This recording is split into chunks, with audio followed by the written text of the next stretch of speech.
parched, a little bit dry, nary a rain cloud in the sky. And if you're thirsty for some brain hydration, North Gary is here to give you an education. That sounded better in my head.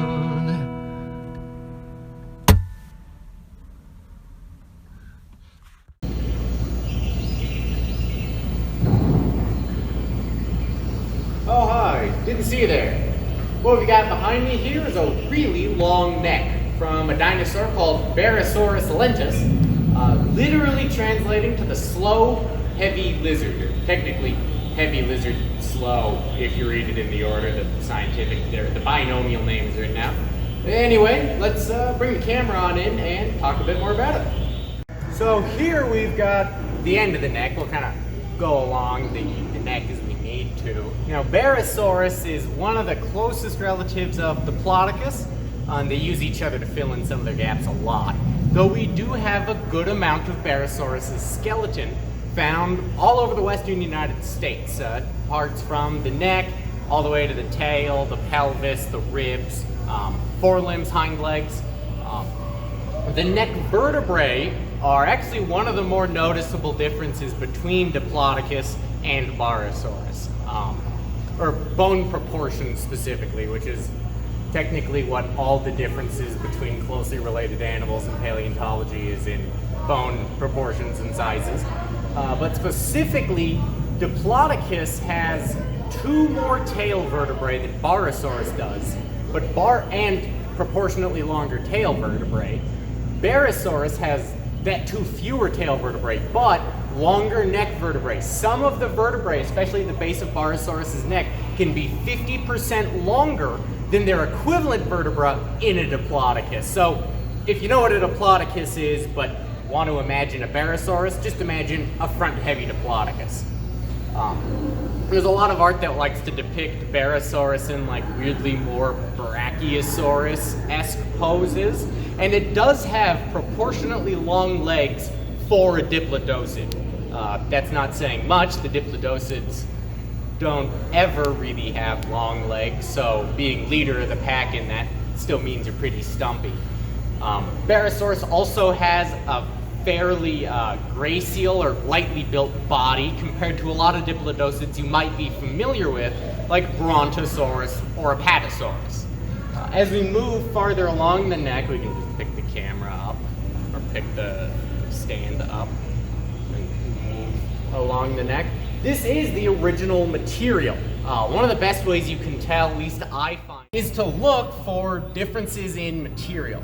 Now right here you can see we've got light gray material and then dark gray. The light grays are they sculpted in repairs. They were missing part of the original fossil. They kept that noticeable because if someone's doing a study on this, they want to know what was sculpted by a dude in a lab and what's actual fossil you can learn something from. And then not just like the difference in color, the texture is also different, as you probably were able to notice, because it's a sculpture. As opposed to like casts in a museum, usually they just paint casts the same color. It's really fun though to try to tell in a cast mount what's cast from original material and what had to be totally sculpted because they were just missing that bone and had to use a related animal to fill in the gaps. It's a fun game you can play in museums if you're really nerdy. These also, while we're over here, show off some of the cervicals, these long little whippy things hanging off the bottom of these neck bones. Those are like a second set of ribs. They're called cervical ribs, which means neck vertebra rib, that help with their airway. Not only are the ribs there to deal with the airway, if you notice there's a lot of weird like gaps and divots taken out of this skeleton, those are to facilitate air sacs that they would have used to breathe. This is the same kind of system that birds use today, and it looks like it's one of the things that help long-necked dinosaurs get really long necks, because the neck bones aren't really solid bone. They're full of air sacs to help support them without adding that much extra weight. As we keep going on, we've got most of the animal's neck here. I think about 30-something feet of neck just spitballing. I I haven't measured the whole neck. Now here at the end, you might have to come around. Over here you can see we have the atlas vertebra. There's a lovely picture you probably saw in the intro. But up here is the atlas vertebra, so that's the neck bone that holds the head up. Actually, let's pull the head out really quick. Okay, stop.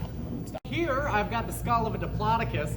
This one's a juvenile Diplodocus, but it's the best I got. This does show off. It's in kind of rough shape. It's one of the pieces here that we were repairing before it goes out on display. But you can see these peg-like teeth up front. A lot of these, especially the diplodocid long-necked dinosaurs, didn't really care about chew. I'm wearing a mask in this shot, aren't I? I was like, should I pause it and tell him to wear? I haven't done that the rest of the video. I forgot. Tried holding my mask to tell you. Yeah, I noticed. I got the message.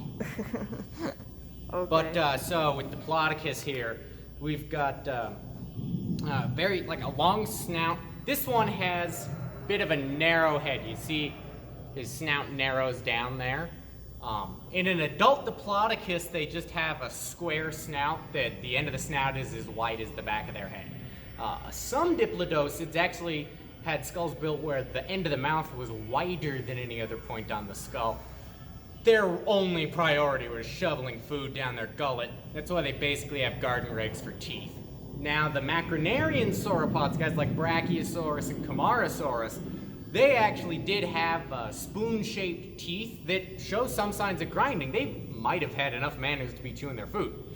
But not these guys. They also have much smaller heads than the macronarians and the titanosaurs do. Diplodocids have absolutely minuscule heads. Like I said, this is a juvenile, but it's not that much smaller than an adult. It's mostly the shape that makes this easily noticeable as a juvenile, but it would get a bit longer and much wider. You can also just see, like, this doesn't have all the internal structure, but just the weird holes that we've got here. This one up top is gonna be part of the nasal passages, and that's why some depictions of Diplodocus, and I don't know if Barosaurus ever got this, but I'm holding a Diplodocus skull, and they're close enough. But some depictions of Diplodocus... Parker! Oh, sorry. I hope I remember to edit that out. I don't know what I got in my throat. But some depictions of Diplodocus have a trunk hanging off the forehead of the animal. We don't really have any evidence Diplodocus had a trunk at all. It had a mouth to eat food with, and it's not really a trunk, but you know, an elephant trunk is to let them not move their body, because the body's big and takes a lot of calories to move, a lot of energy to move around. But they can still access a lot of different, both height of food and a big area around them they can eat from, because the trunk lets them do a lot without moving. Sauropods basically did that, just instead of an elephant that put the trunk on the end of the head, they put the head on the end of the trunk, and they grew really, really long necks. Could be because, mentioning the length of the neck, and I talked earlier about how the bone proportions are, you know, like everything in paleontology, the bone proportions are really what separates Barosaurus from Diplodocus. Barosaurus has some of the longest forelimbs in comparison to its hind limbs of any of the Diplodocids. Probably because of that longer neck. That way it, you know, has a bit more pushing power up front to help keep itself upright. But still, like I said earlier, absolutely nothing compared to guys like Brachiosaurus, which are named for how big their arms are. Anyway, gotta say, it's good to be back. Hopefully I'll start making stuff more often. I've got at least a couple of videos of ideas planned out, just talking about Tyrannosaurus and his kin. So, I don't want to do the YouTuber thing, you know, the likes. I don't want to do that. Do a shout out to Michael. Oh, yes. Thanks, Michael, for giving me Michael Blomgren for giving me a kick in the pants to get back out here and doing this. Also, sauropods are just cool, which is why the first episode of coming back is on sauropods and not tyrannosaurs. Even though T-Rex is cool too, the coolest. I'm out of things to say. Please stop filming.